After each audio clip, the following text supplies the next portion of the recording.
Hello hello, j'espère que vous allez bien. Donc les présentations du jour pour cette nouvelle version, la 6.2, qui est en train d'être uploadée actuellement. Pour cette version, j'ai corrigé beaucoup de bugs, je ne vais pas rentrer dans les détails, il y avait tout de même un gros bug, mais tout est corrigé pour le moment, en tout cas tout ce que j'ai vu.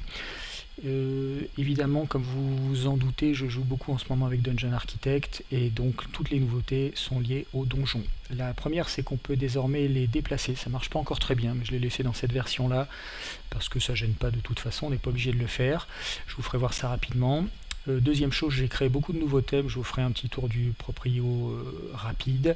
Et puis enfin et surtout, la grande nouveauté, c'est qu'on peut désormais remplir l'espace vide entre les cellules du donjon si on le souhaite, et surtout mélanger différents thèmes, c'est-à-dire avoir un thème différent pour le donjon et pour l'espace vide, qui n'est plus vide du coup.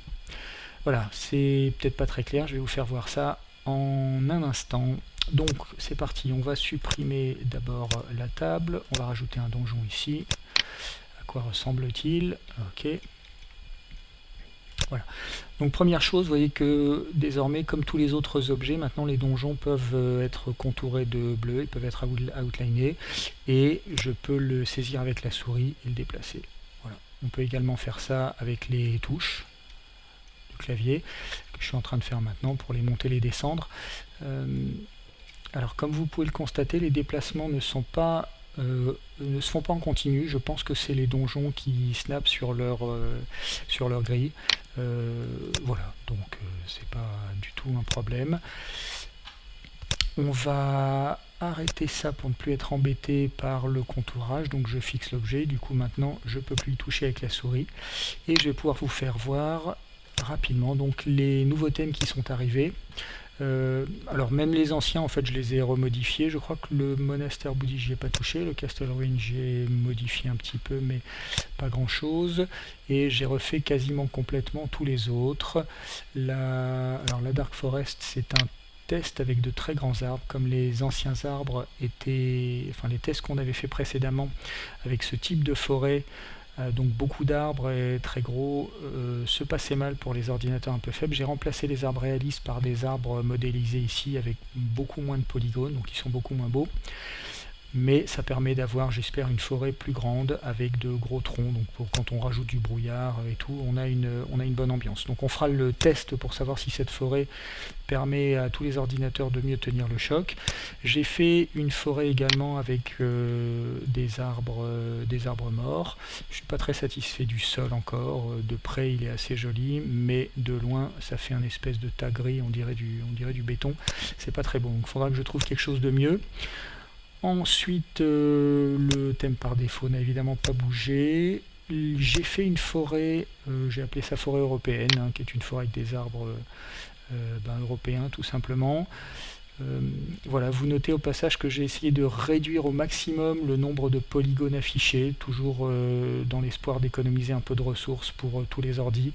Donc les escaliers sont devenus un simple plan incliné.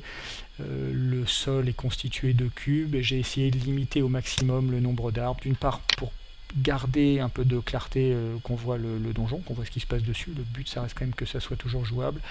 Et puis surtout pour économiser de la ressource. Donc pareil, j'affiche plus des cailloux partout parce que les cailloux coûtent assez cher en polygone. Voilà, j'ai fait une forêt que j'ai appelée Fantasy à défaut de mieux. En fait, c'est exactement la même, mais j'ai remplacé les.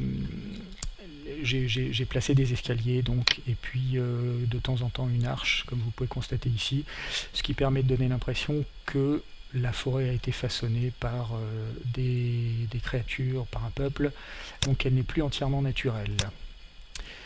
L'intérieur n'a pas bougé. Dans le même esprit, j'ai fait une forêt de pins. Voilà. Et puis, j'ai fait une rivière. Alors pour l'instant, on n'a pas l'impression que ça serve à grand chose comme ça, mais vous allez voir tout à l'heure le but de ce genre de thème. La ville moderne, elle n'a pas bougé. J'ai fait également une petite jungle tropicale qui est tout à fait sympathique. Et celle-là en fait, donc là vous la voyez dans sa version simple avec des plans inclinés, et pour qu'on puisse faire des tests, j'ai fait également une version beaucoup plus belle avec des cailloux, avec des rochers partout, donc elle fait beaucoup plus naturelle. Par contre, comme je vous ai dit, les rochers affichent beaucoup de polygones et donc elle risque d'être un petit peu lourde pour tous les ordi. Mais je l'ai laissé là pour qu'on fasse le test, donc on le fera. Voilà, donc ce qui est intéressant maintenant, je vais revenir sur le thème par défaut. Ah oui, j'ai rajouté des filtres aussi. Voilà, si je veux le thème par défaut, il s'affiche ici. Voilà, donc je reviens sur le thème par défaut pour vous faire voir la nouveauté. C'est que maintenant je peux rajouter quelque chose donc dans le vide qui sépare les cellules du donjon pour donner un décor, et ça peut être le décor que je veux. Donc ici on a un décor, on va mettre autre chose que le thème par défaut peut-être. Les ruines sont plus sympathiques. Voilà, donc on a ici des ruines qui sont au milieu d'un décor de forêt morte et on peut changer le décor absolument à volonté. Je vais mettre par exemple ici la forêt européenne, donc ça donne une ambiance tout à fait différente. C'était très difficile à faire, il a fallu remplir des vides, découvrir des frontières, enfin des frontières, les frontières entre différentes cellules du donjon. Enfin bon, je ne vais pas entrer dans les détails techniques, mais c'était très intéressant et très difficile à faire à plein d'égards. Voilà. Mais le résultat est vraiment magnifique, comme vous pouvez voir. On a vraiment une ruine perdue au milieu d'une forêt. Alors on va changer le type de la forêt, on va voir que l'ambiance est totalement différente si on met une forêt de pins. Et également, si on met, qu'est-ce qu'on a en dessous, la rivière par exemple, si on veut avoir les ruines au milieu de l'eau. Alors là, j'ai essayé de faire une espèce de petite cascade. C'est pas super réussi, mais enfin, ça fait le boulot en attendant mieux. Voilà, alors ce qui sera surtout intéressant, c'est pas tellement quand on a une ruine au milieu de l'océan, c'est quand on aura une rivière au milieu des ruines. On va faire ça dans un instant. Qu'est-ce qui reste? Il reste évidemment les ruines au milieu de la jungle. Donc là, si on veut jouer au livre de la jungle, c'est tout à fait possible. Voilà. Alors tout ça, je vous passe les détails, je vais vous faire ça en 30 secondes, mais très rapidement, on rajoute un petit peu de brouillard, on va se mettre, je sais pas, 0,2 peut-être de brouillard, 0,3, quelque chose comme ça, allez. C'est juste pour avoir un peu d'ambiance.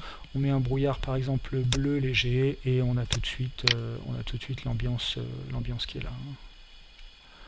Donc là vous voyez, on a quelque chose de très très beau en quelques secondes. Donc on rajoute évidemment les persos là-dessus, on lance les dés, etc. Ça y est, je ne sais pas si ça s'affichera, mais si vous voyez ce que je vois, la version 6.2 est désormais en ligne. On va fermer ça. Hop là. Voilà. Alors, on va virer le brouillard. Je ne suis pas là pour faire une démo. On va fermer ça. Et je vais vous faire voir donc maintenant ce que peut donner. Alors, je vous parlais de la rivière tout à l'heure. On va mettre la rivière au milieu de la... où j'en suis? Non, c'est ici. Elle est où la rivière? J'en sais rien. R-I-V, river. Voilà, et là vous voyez qu'on a un petit bout de rivière au milieu de la jungle. Alors la rivière, elle a deux types d'escaliers. Quand c'est un petit escalier, si j'ai mis une pente simple, et quand c'est un gros escalier, j'ai essayé de mettre une cascade, vous voyez, avec des effets alors c'est pas de la vapeur, mais de la flotte qui fait des très fines gouttelettes. Voilà. Donc là, pareil, un petit peu de brouillard, et puis c'est tout de suite la fête. Voilà. Cette rivière, elle est aussi très très belle si on l'entoure d'une forêt plus standard. Voilà, donc là, il y a vraiment de quoi faire. Vous imaginez tout ce qu'on peut faire en mélangeant les thèmes. Avec les sapins, c'est aussi très très beau. Voilà, et puis si on veut un monastère bouddhiste au milieu des sapins,